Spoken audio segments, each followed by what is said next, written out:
जिनका भी हाथ Rajasthan current affairs and GK में है तंग, जिनका भी हाथ Rajasthan current affairs and GK में है तंग, तो क्या सोच रहे हो, जल्दी से जुड़ जाओ एजुकेशन की दुनिया के संग, क्योंकि आप ही के लिए शुरू की है ये जंग। हेलो नमस्कार जय हिंद दोस्तों, मैं विकास एजुकेशन की दुनिया में आपका हार्दिक स्वागत करता हूँ।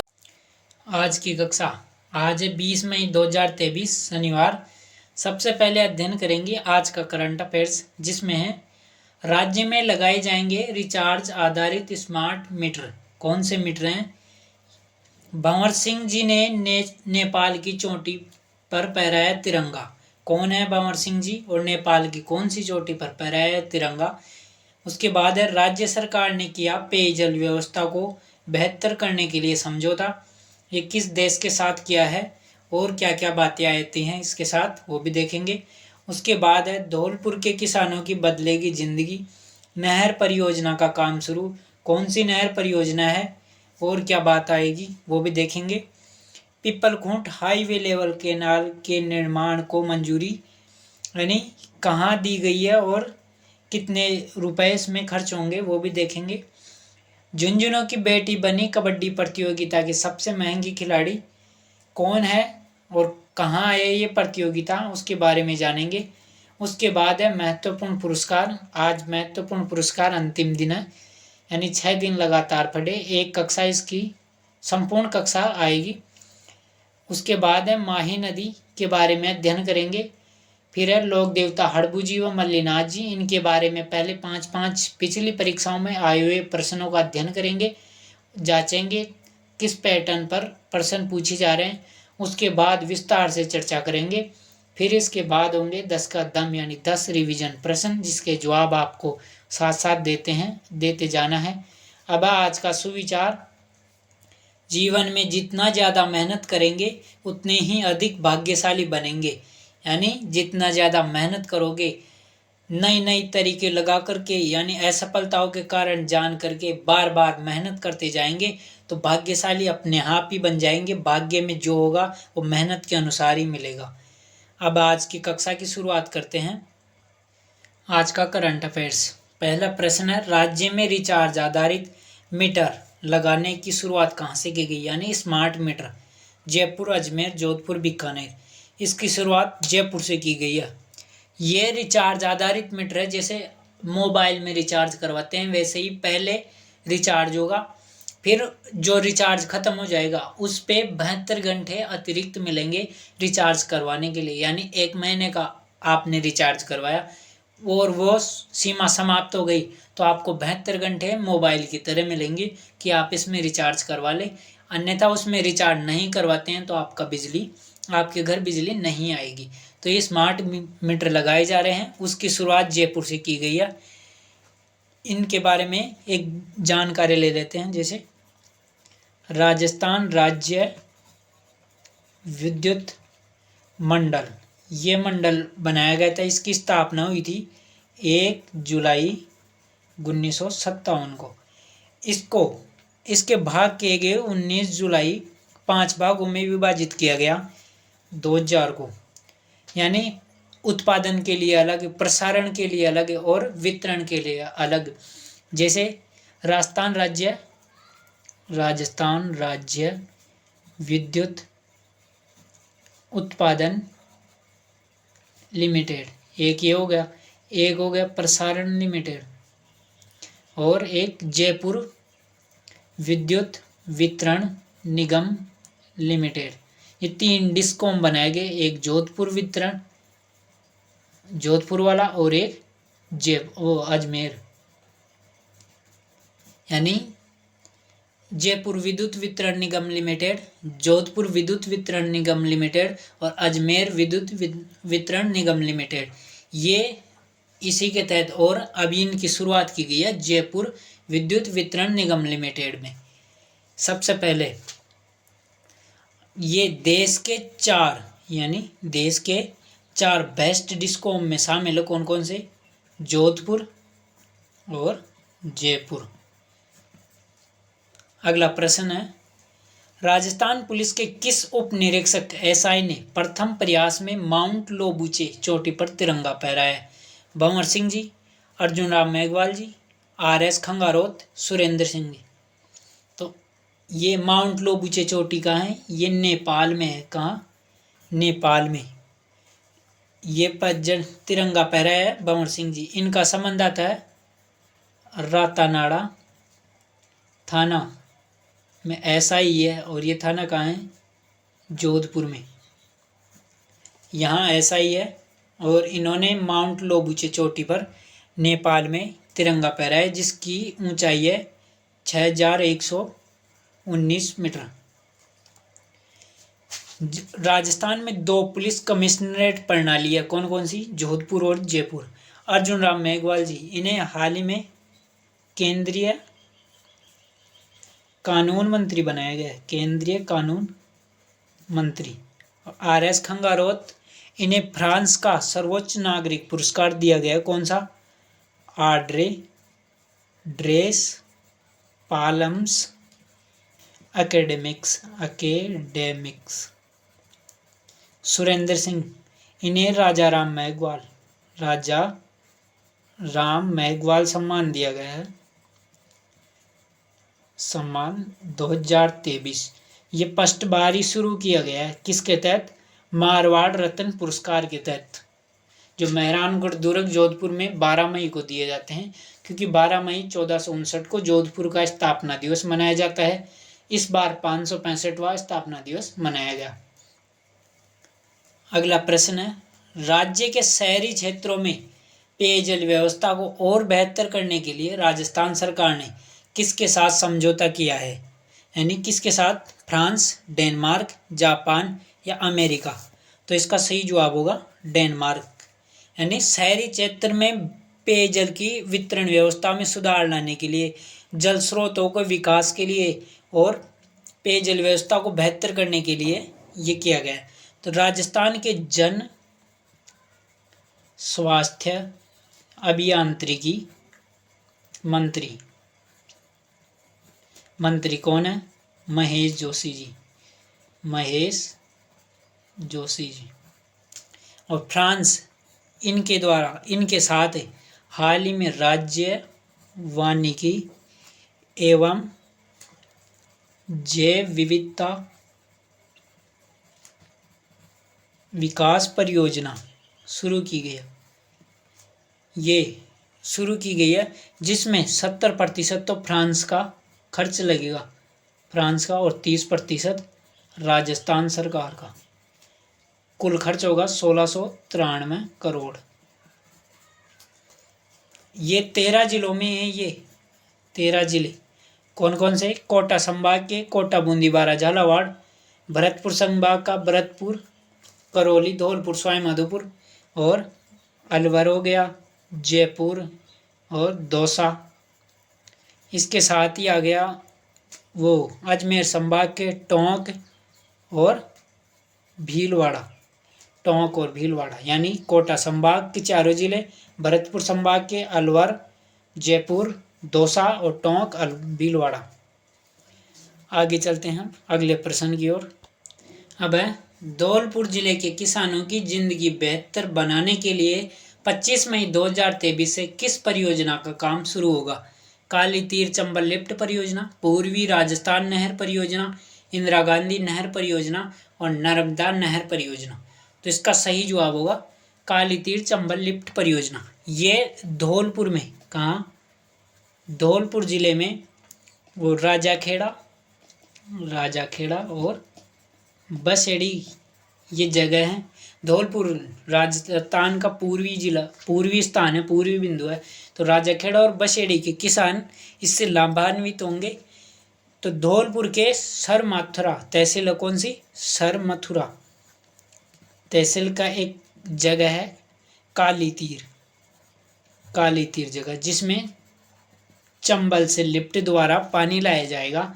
2 बांध है, एक तो है पार्वती बांध और रामसागर बांध।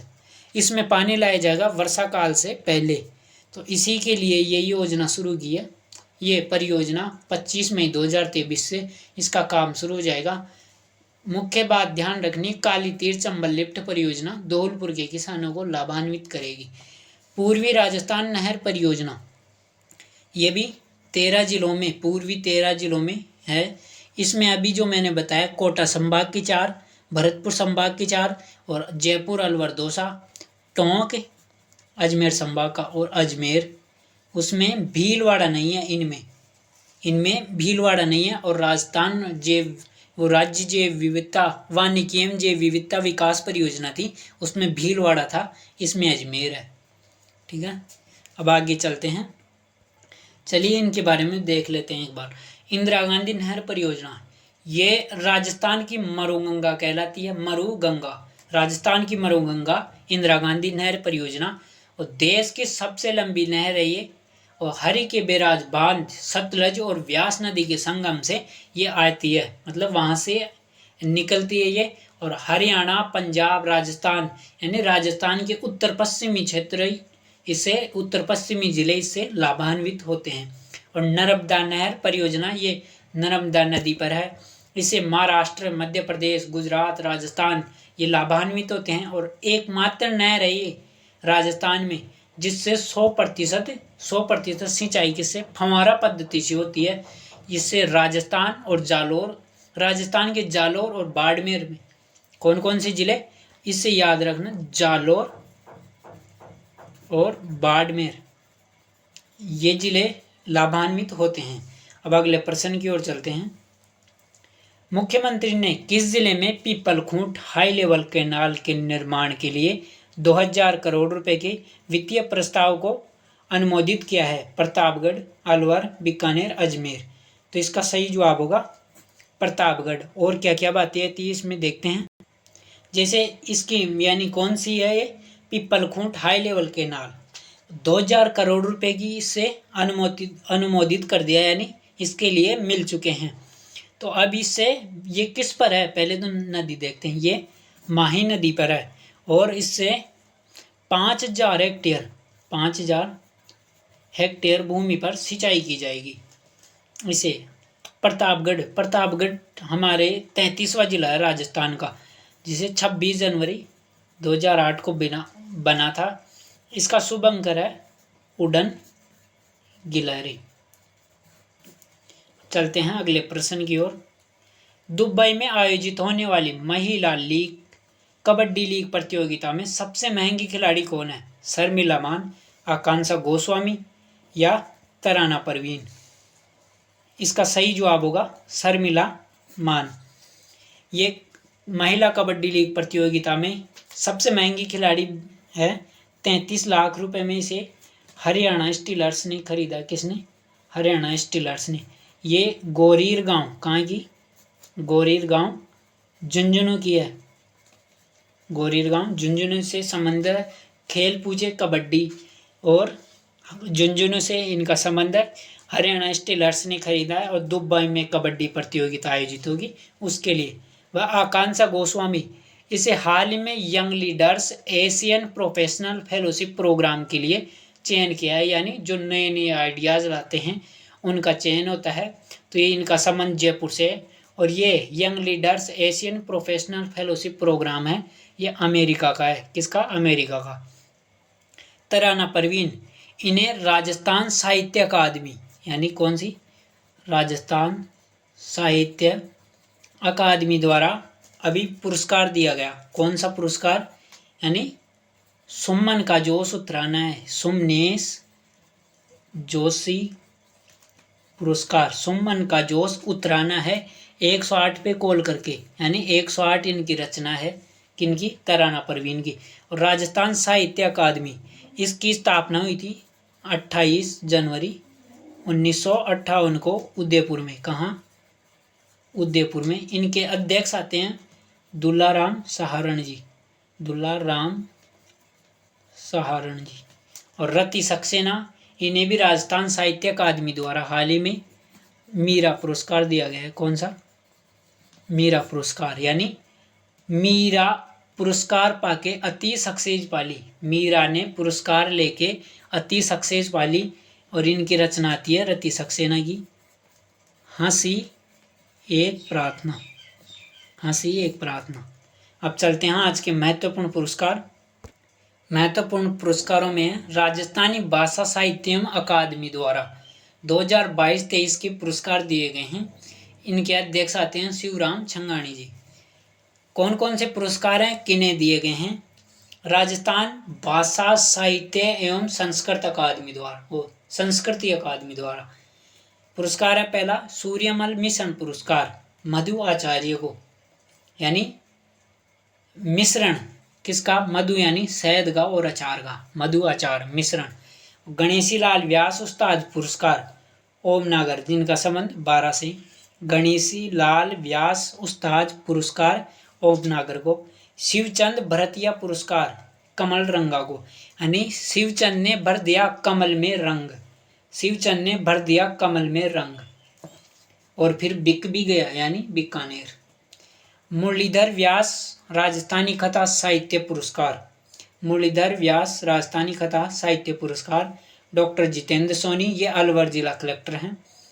मुरलीधर व्यास राजस्थानी कथा साहित्य पुरस्कार डॉक्टर जितेंद्र सोनी को। जवाहरलाल नेहरू बाल साहित्य पुरस्कार किरण बादल को। जवाहरलाल नेहरू बाल साहित्य, यहाँ बाल और यहाँ बादल, बाल बादल याद रख सकते हैं। राजस्थान महिला लेखन पुरस्कार डॉक्टर कृष्णा आचार्य को, बीकानेर के कृष्णा आचार्य। राजस्थानी भाषा सम्मान डॉक्टर चंद्र प्रकाश देवल, राजस्थानी भाषा सम्मान पुरस्कार डॉक्टर चंद्र प्रकाश देवल को दिया गया है।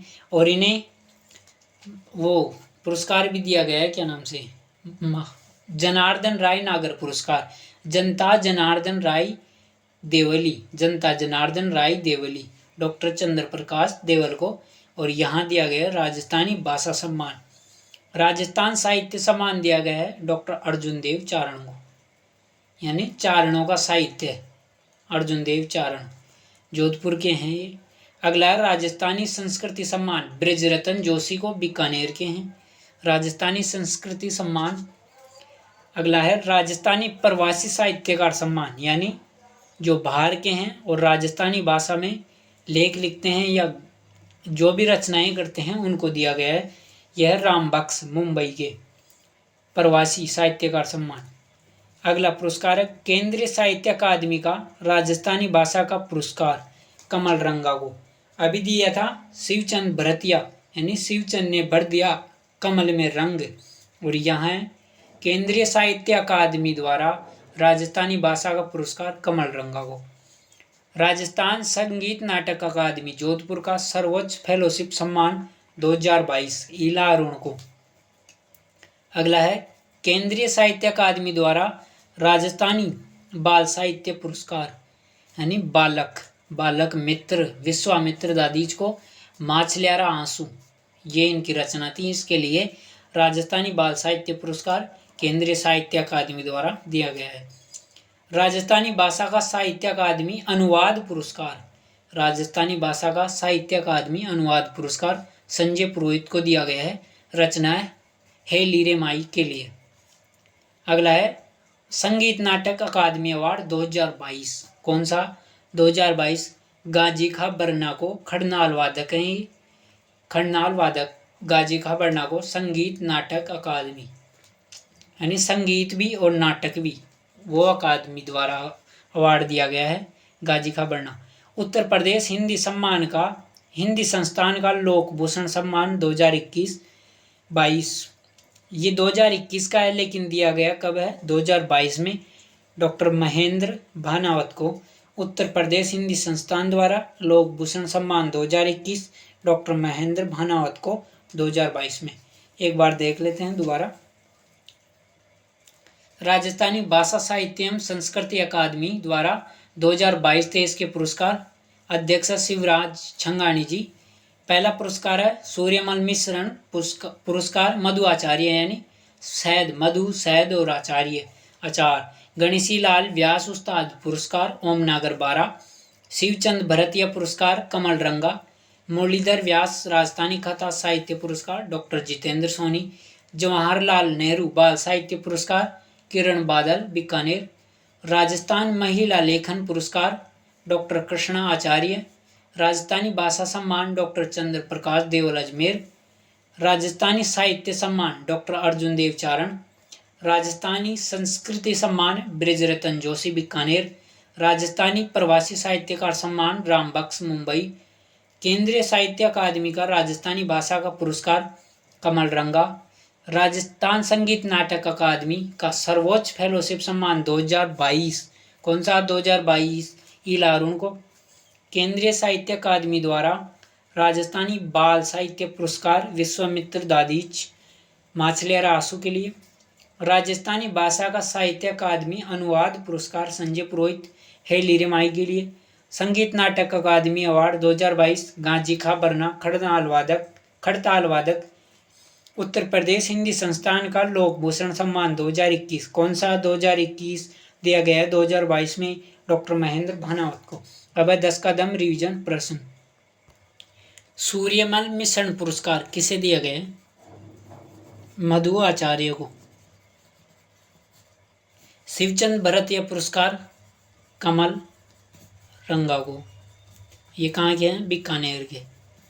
राजस्थान महिला लेखन पुरस्कार ये डॉक्टर कृष्णा आचार्य। राजस्थानी संस्कृति सम्मान ये दिया गया है ब्रज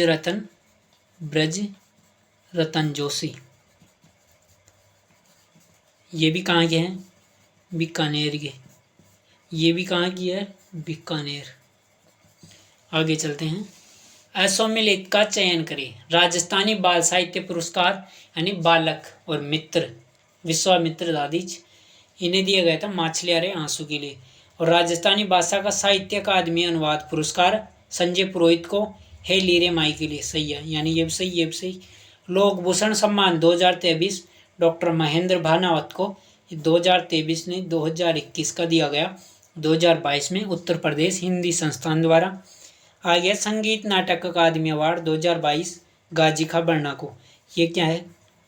खड़ताल वादक। यह भी सही, यानी ये गलत है, ऐसो में लिखी है। अगला है राजस्थान का प्रथम गांव जो आदर्श ग्राम सम्मान पुरस्कार से सम्मानित हुआ। कौन सा गांव था? धनौरा गांव। यह धौलपुर का। राजस्थान का प्रथम गांव आदर्श ग्राम सम्मान पुरस्कार से धनौरा गांव धौलपुर को सम्मानित किया गया। जयपुर इंटरनेशनल फिल्म फेस्टिवल इसका आयोजन 6 से 10 जनवरी 2023 को किया गया। 15वां संस्करण था इसका। इसमें लाइफ टाइम अचीवमेंट अवार्ड दिया गया अपर्णा सेन को।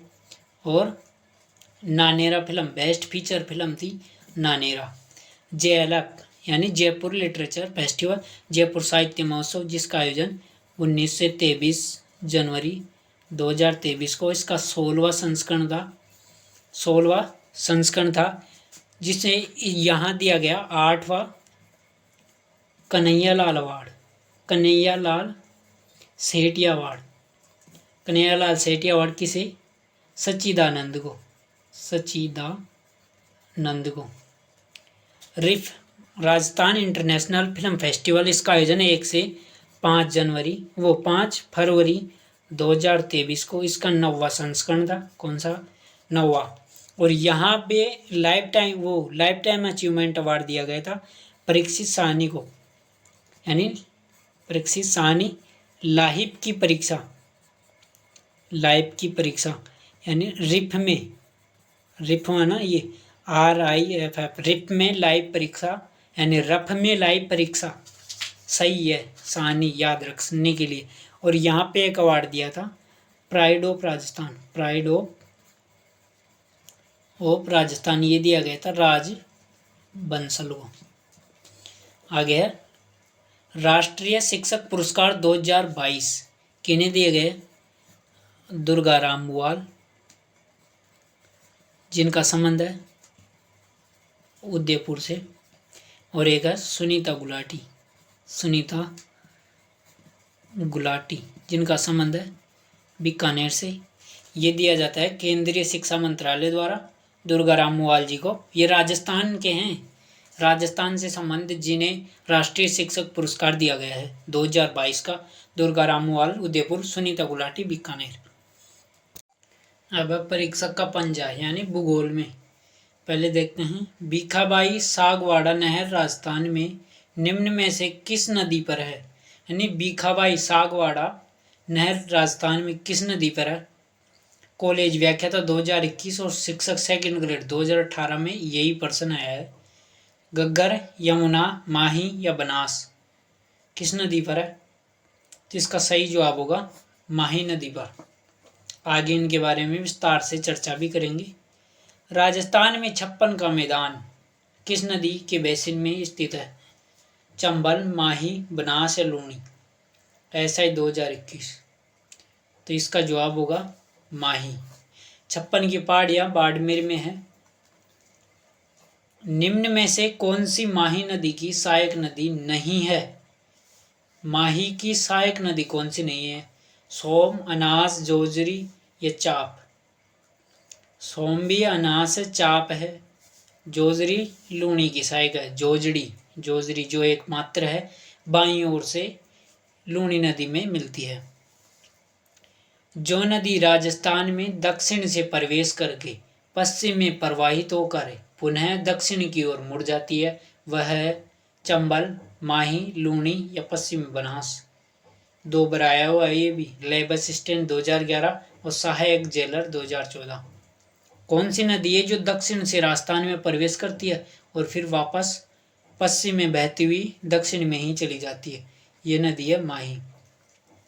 अगला प्रश्न है, निम्नलिखित में से वह जिला जहां 3 नदियों का संगम होता है? बांसवाड़ा, उदयपुर, सिरोही और डूंगरपुर। कौन सा जिला है जहां 3 नदियों का संगम होता है? यह है डूंगरपुर। कौन कौन सी इसमें नदियां हैं? माही, सोम और जाखम। कहाँ पर मिलती है? नवाटापुरा गांव, बेणेश्वर, डूंगरपुर में। ये इन्हें आदिवासियों का कुंभ भी कहा जाता है। विस्तार से चर्चा आगे करते हैं। अब माही नदी। इसका उद्गम महेंद्र झील, विंध्याचल की पहाड़ियां, धार जिला मध्य प्रदेश से होता है। यानी राजस्थान के बाहर से मध्य प्रदेश से विंध्याचल की पहाड़ियों से माही नदी का उद्गम होता है। राजस्थान में यह प्रवेश करती है खांदू गांव बांसवाड़ा से और पश्चिम में बहती हुई पुनः गुजरात में प्रवेश कर जाती है। यू यानी उल्टा यू आकार का लूप बनाती हुई ऐसे प्रवेश करती है, फिर पश्चिम में बही और वापस गुजरात में। विलुप्त, ये खंबात के खाड़ी में मुहाना बनाती हुई अरब सागर में गिरती है। इसके उपनाम है कांठल की गंगा, जिसे प्रतापगढ़ में कहते हैं क्योंकि कांठल प्रदेश प्रतापगढ़ को ही कहा जाता है। दक्षिणी राजस्थान की गंगा और आदिवासियों की गंगा। इस पर त्रिवेणी संगम यानी 3 नदियों का संगम होता है। माही, सोम, जाखम। कहाँ? नवाटापुरा गांव, बेणेश्वर, डूंगरपुर में, जिसे आदिवासियों का कुंभ भी कहा जाता है। इस पर सुजलाम सुफलाम परियोजना बांसवाड़ा में है। कौन सी? सुजलाम सुफलाम परियोजना माही नदी पर। यह प्रतापगढ़ व बांसवाड़ा में 56 के मैदान का निर्माण करती है। यानी कहाँ? प्रतापगढ़ और बांसवाड़ा में 56 का मैदान का निर्माण करती है, लेकिन 56 की पहाड़ियाँ बाड़मेर में हैं जो बाड़मेर बेसिन का निर्माण करती है। 56 की पहाड़ियाँ बाड़मेर में, बाड़मेर बेसिन का निर्माण। इस पर बांध बने हुए हैं। माही बजाज सागर बांध बोरखेड़ा बांसवाड़ा में, जिसकी कुल विद्युत उत्पादन क्षमता है 140 किलोवाट। और राजस्थान का सबसे लंबा बांध है ये, जिसकी लंबाई है 3109 मीटर यानी 3.1 किलोमीटर। माही बजाज सागर परियोजना बनी हुई है इस बांध पर, जिसका निर्माण 1972 से 1983 के बीच हुआ, जो जल विद्युतीय उत्पादन व जलापूर्ति के लिए बनाई गई है। एक बांध है इस पर कागदी पिकअप बांध, जो कहाँ है? बांसवाड़ा में। एक तो हो गई कौन सा बांध? माही नदी पर माही बांध। दूसरा हो गया कागदी पिकअप बांध, कहाँ? बांसवाड़ा में। यानी कागज और बांस किस में? पिकअप में। ऐसे पूछा जाए कि कागदी पिकअप बांध कहाँ है, तो याद रख ले कागज बांस पिकअप में। कडाना बांध कहाँ है, पंचमहल गुजरात में। माही नदी पर 2 बांध राजस्थान में हैं, माही बजाज सागर बांध और कागदी पिकअप बांध। लेकिन कडाना बांध है गुजरात में, राजस्थान से बाहर। लेकिन 3 बांध है, कुल 3 बांध है इस पर। और भीखाबाई नहर राजस्थान परियोजना, ये माही नदी पर डूंगरपुर में है, जो 2100 हेक्टेयर में इससे सिंचाई की जाती है डूंगरपुर में। भीखाबाई नहर राजस्थान परियोजना माही नदी पर डूंगरपुर में, जिससे 21,000 हेक्टेयर सिंचाई की जाती है। यह नदी करक रेखा को 2 बार काटती है। किसको? करक रेखा को। और मकर रेखा को लिम्पोपो नदी काटती है, जो कहाँ की है, दक्षिणी अफ्रीका की। तो माही नदी करक रेखा को 2 बार काटती है। इसके किनारे गलियाकोट डूंगरपुर में बोहरा संप्रदाय की प्रधान पीठ है। इसकी सहायक नदियां हैं एराव, अनास, चाप, रेल, मोरेल। मोरेल है ये, रेल नहीं है। मोरेल, माही, सोम, जाखम, यानी माही की। तो इसके लिए ट्रिक है, ए अन्ना चुपचाप रेल माई सो जा, ए अन्ना चुपचाप रेल माई सो जा।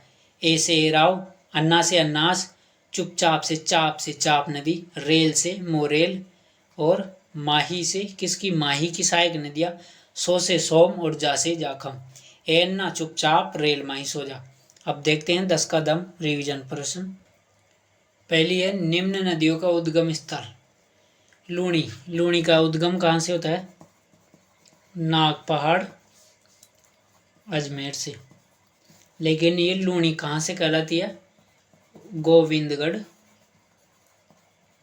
पुष्कर में साकरी यानी सागरमती व सरस्वती नदी के मिलने के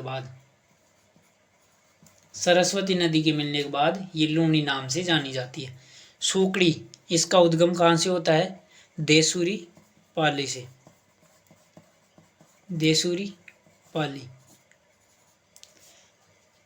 इस पर एक बांध भी बना हुआ, कौन सा? बांकली बांध, जो कहाँ है? पाली में। जोजड़ी का उद्गम होता है पोडलू नागौर से। कहाँ से? पोडलू नागौर से। और ये दाईं ओर से मिलने वाली एकमात्र नदी है। लूणी में दाईं ओर से मिलने वाली एकमात्र नदी है। बांडी, इसका उद्गम होता है हेमावास पाली से। कहाँ से? हेमावास पाली से। और ये प्रथम नदी है लूणी में मिलने वाली। कहाँ से? बाईं ओर से। और सबसे प्रदूषित नदी भी यही है। महाराजा उमेद मिल्स के पानी इसमें आता है रंगाई छपाई उद्योग के कारण। तो लूणी नदी भी रंगाई छपाई उद्योग के कारण प्रदूषित होती है, और बांडी नदी भी। जवाई, इसका उद्गम होता है गोरिया पहाड़ी पाली से, जिस पर जवाई बांध बना हुआ है सुमेरपुर पाली में। इसके लिए एक ट्रिक देखी थी, रिया का जवाई सुमेर बूढ़ा। रिया से गोरिया पहाड़ी, जवाई से जवाई नदी, और जवाई बांध कहाँ? सुमेरपुर पाली में जवाई बांध। यानी गोरिया पहाड़ी पाली से उद्गम, जवाई नदी का सुमेरपुर पाली में जवाई बांध इस पर, और बूढ़ा से गुड्डा, कहाँ? गुड्डा बाड़मेर में ये लूणी नदी में मिल जाती है। अब लूणी की सहायक नदियाँ कौन कौन सी है लूणी? इसके लिए ट्रिक है, भागुली मिठाई के लिए जोरसू, क्योंकि जवाई को खारा साग मिला। तो बांडी, बा से बांडी, गु से गुहिया, ली से लीलड़ी, मीठड़ी, जो से जोजड़ी, सू से सूकड़ी, और जवाई, खारी, सागी और मीसे मित्री। बागुली मिठाई के लिए जोर सु, क्योंकि जवाई को खारा साग मिला। यानी बांडी, गु से गुइया, ली से लीलड़ी, मिठाई से मीठड़ी, जो से जोजड़ी और सु से सूकड़ी, जवाई से जवाई नदी, खारी यानी खारी, और खारी से याद रख सकते हैं ये किसकी सहायक नदियाँ, खारा क्या लूण यानी लूणी की सहायक नदियाँ। साग से सागी और मिला से मी से मित्री। आगे है माही की नदियाँ। माही की अभी देखा, ए अन्ना, चुपचाप, रेल माही, सो जा। यानी एराव, अनास, चाप, मोरेल, माही की सहायक नदियाँ सोम और जाखम। लूणी में दाईं ओर से मिलने वाली एकमात्र नदी अभी देखी, वो थी जोजड़ी, जिसका उद्गम पोडलू नागौर से और आके मिलती है खेजड़ली, खुर्द, जोधपुर में। कहाँ? लूणी के अंदर। दाईं ओर से मिलने वाली एकमात्र नदी है। लूणी की सहायक नदी जो सबसे प्रदूषित है कौन सी है? बांडी। इसका उद्गम देखा अभी, बांडी का उद्गम था हेमावास पाली से। लूणी में पश्टे है ये बाईं ओर से मिलने वाली। आगे है मारवाड़ का अमृत सरोवर, ये कहलाता है जवाई बांध। कौन सा? जवाई बांध, जो कहाँ है? सुमेरपुर पाली में। इसे ये पश्चिमी राजस्थान का कौन सा जवाई बांध? पश्चिमी राजस्थान का सबसे लंबा बांध है, सबसे लंबा बांध, इसलिए इसे मारवाड़ का वो कहते हैं अमृत सरोवर। और इस पर एक परियोजना भी है, कौन सी? सेई परियोजना, जो राजस्थान की प्रथम जल सुरंग है। राजस्थान की प्रथम जल सुरंग। आगे है खारी व सागी नदी का उद्गम। खारी का होता है शेर गांव पहाड़ी, ये कहाँ है? सिरोही में। और सागी का होता है जसवंतपुरा पहाड़ी, जसवंतपुरा पहाड़ी, जालोर। शेर सिर खा रहा है, शेर से शेर गांव, सिर से सिरोही और खारा से खारी नदी। और सागी का जा सा जस, यानी जालोर में सागी नदी का जसवंतपुरा की पहाड़ियों से। आगे माही नदी पर राजस्थान में बने बांध। कौन कौन से बांध माही नदी पर बने हुए हैं एक बार देख लेते हैं। एक तो था माही बजाज सागर बांध, इनका नाम माही नदी के कारण और जमनालाल बजाज जी के कारण बना हुआ नामकरण किया गया। इससे 140 मेगावाट किलोवाट बिजली उत्पादन क्षमता है इसकी। कहाँ है ये? बोरखेड़ा बांसवाड़ा में। बोरखेड़ा बांसवाड़ा में।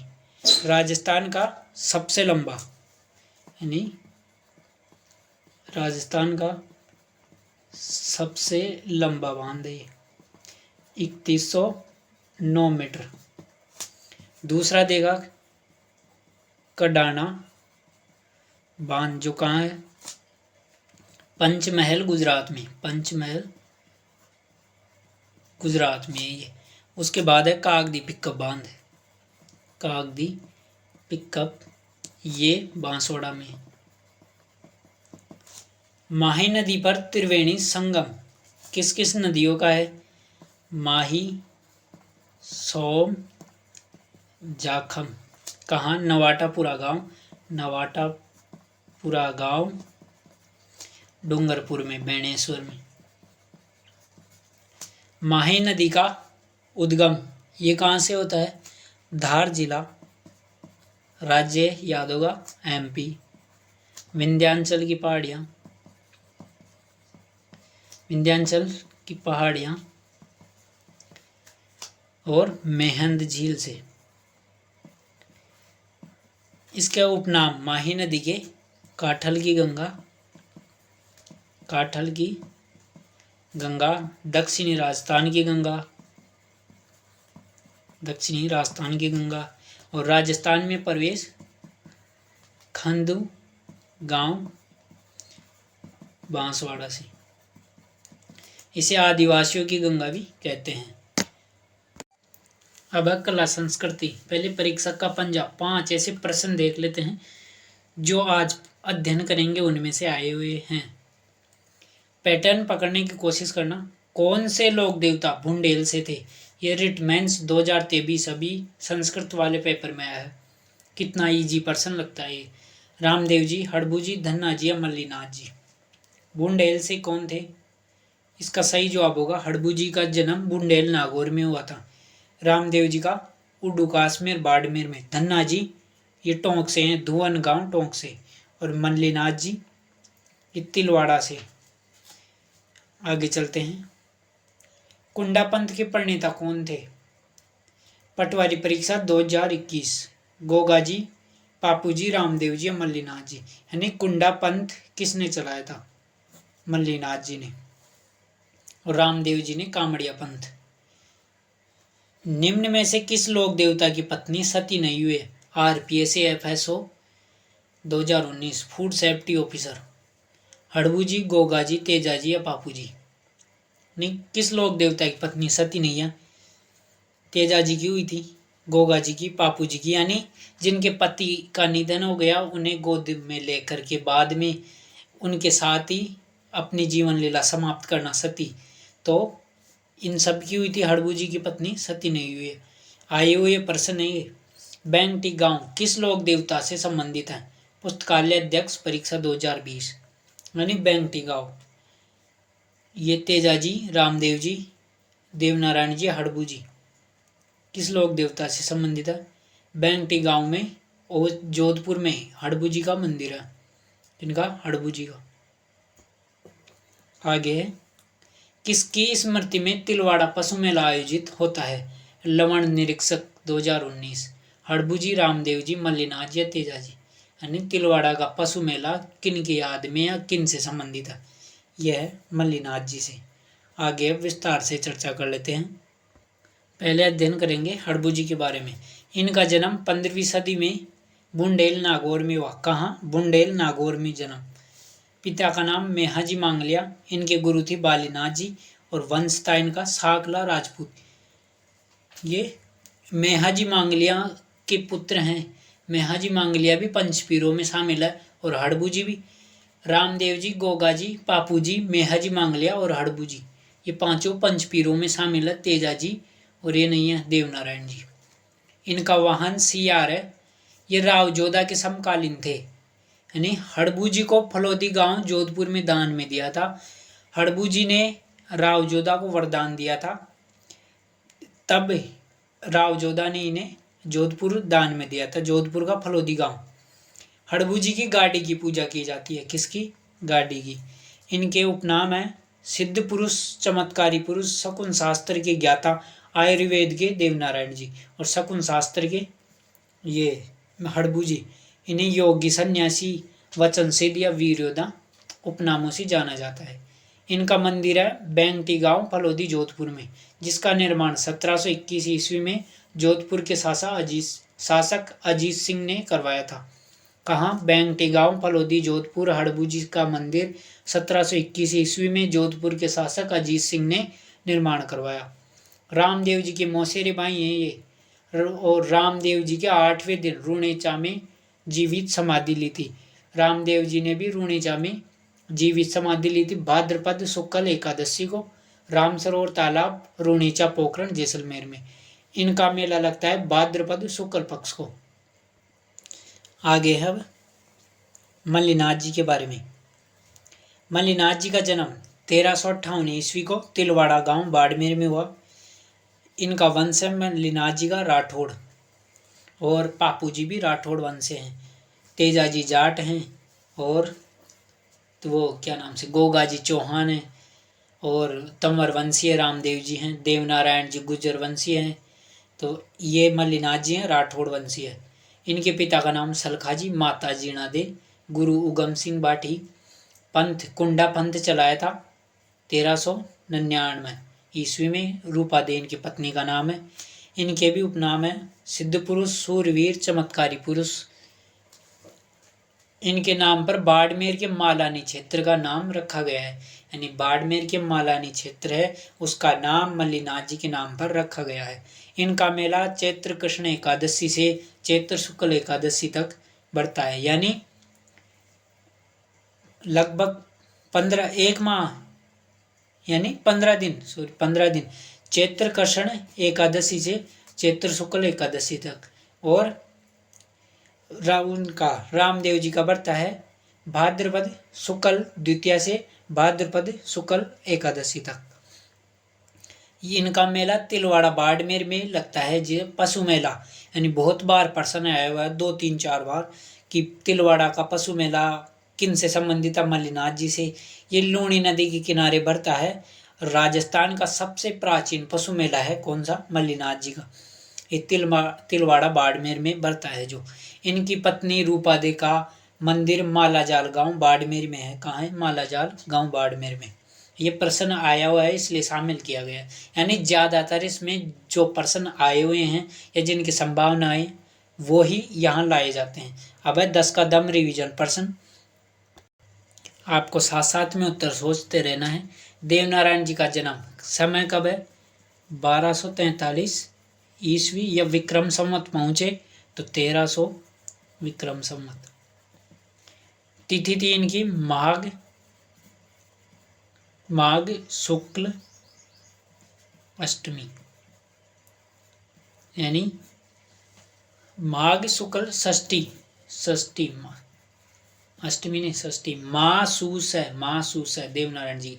और स्थान है इनका आसींद भीलवाड़ा में। कहाँ, मालासेरी डोंगरी। मेहाजी मांग लिया इनका समय है 1332 ईस्वी में इनका जन्म हुआ, यानी 14वीं सदी। ज़्यादातर प्रश्न इनसे 14वीं सदी से ही पूछे गए हैं। और इनकी तिथि है भाद्रपद कृष्ण अष्टमी, भाद्रपद कृष्ण अष्टमी। वो यानी कृष्ण ने पद मांग लिया अष्टमी के दिन। कृष्ण ने पद मांग लिया अष्टमी के दिन, या अष्टमी के दिन कृष्ण ने पद मांग लिया, अष्टमी कृष्ण पद मांग लिया। और स्थान है इनका कहाँ, मेला कहाँ लगता है, ओसिया, या इनका जन्म कहाँ हुआ, ओसिया जोधपुर में। अब आगे चलते हैं। लोक देवता उनके पिताजी का नाम, माता, पत्नी और घोड़ा। देवनारायण जी के पिताजी का नाम स्वाई भोज, माता सेडू खटाणी, पत्नी पिप्पल दे और घोड़ा लीलागर। तेजा जी का पिताजी का नाम था ताहड़ जी जाट, और माता का नाम था इनके राम कुमारी, पत्नी पेमल, और घोड़ा लीलन, घोड़ी का नाम लीलन या सिणगारी। मेहाजी मांग लिया इनके पिताजी का नाम था गोपाल राव सांखला। इनसे ही प्रश्न आया हुआ है इसलिए इनकी पत्नी और इनका नाम नहीं लिया। इनके घोड़े का नाम है किरण काबरा। रामदेव जी के पिताजी का नाम अजमाल जी तंवर, ये तंवर वंशीय थे। ताहड़ जी अभी देखा जाट थे, स्वाईभोज गुर्जर, और ये सांखला राजपूत। मेहाजी इनकी माता का नाम मैणा दे, रामदेव जी की माता का नाम, पत्नी का नाम वो नेतल दे, और इनके घोड़े का नाम है नीला घोड़ा या लीला घोड़ा। पापू जी से संबंधित इनके पिताजी का नाम धांधल जी राठौड़ हैं, और माता का नाम कमला दे, पत्नी का नाम फूलम दे और केसर कालमिन की घोड़ी, जो देवल चालनी से ली थी। और गोगा जी के पिताजी का नाम जेवर सिंह चौहान और माता बाछल, पत्नी का नाम केलम दे और घोड़ी का नाम गोगा बप्पा या नीली घोड़ी। पापू जी से संबंधित ग्रंथ कौन कौन से हैं? एक तो पापू प्रकाश ग्रंथ जो मोड़जी आसिया ने लिखा, मोड़जी आसिया ने, और एक था पापू जीरा छंद जो मेहा बिठू जी ने लिखा। किसने? मेहा बिठू जी ने। आगे है पापू जी की फड़, ये सबसे लोकप्रिय फड़ है, सबसे लोकप्रिय फड़। सबसे लंबी और सबसे छोटी फड़ है देवनारायण जी की, लेकिन सबसे लोकप्रिय फड़ है पापू जी की, जिसका नायड़ वो आयड़ या नायक जाति की बोफा रावण हत्ता वाद्य यंत्र से ऊंट बीमार होने पर इस फड़ का वाचन करते हैं। आयड़ नायक जाति के रावण हत्ता ऊंट के बीमार होने पर। पापू जी के पवाड़े ये गाती है, यानी गाथा गीत रे बारी या राय का ऊंट पालक जाती है ये माठ वाद्य यंत्र से। किससे? माठ वाद्य यंत्र से।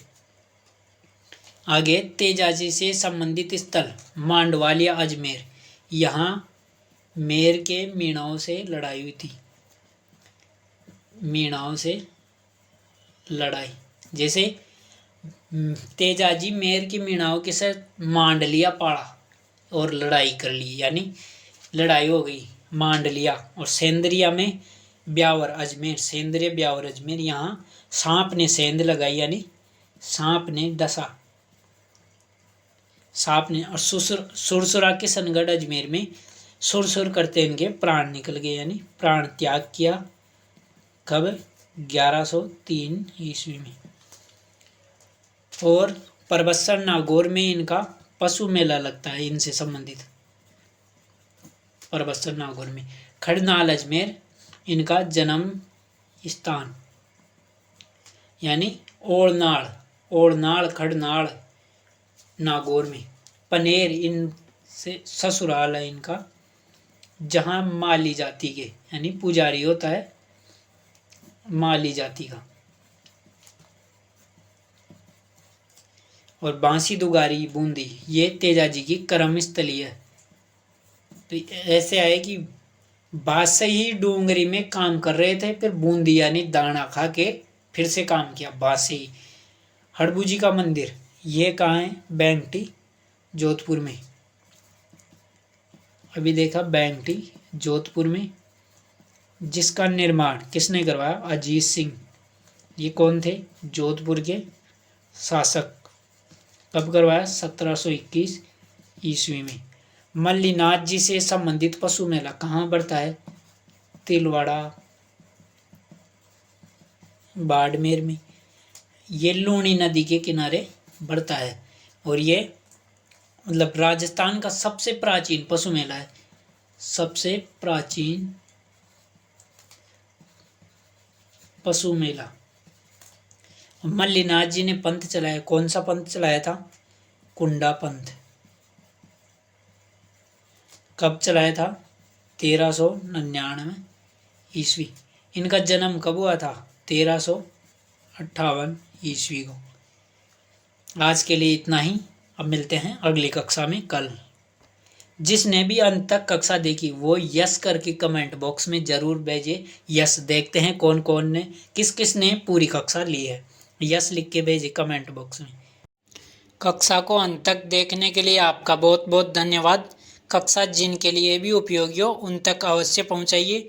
आप कम से कम 3 कक्षा लेंगे तो आपको एहसास हो जाएगा ये कक्षा आपकी आने वाली परीक्षाओं के लिए कितनी फायदेमंद होगी, कितनी महत्वपूर्ण साबित होगी।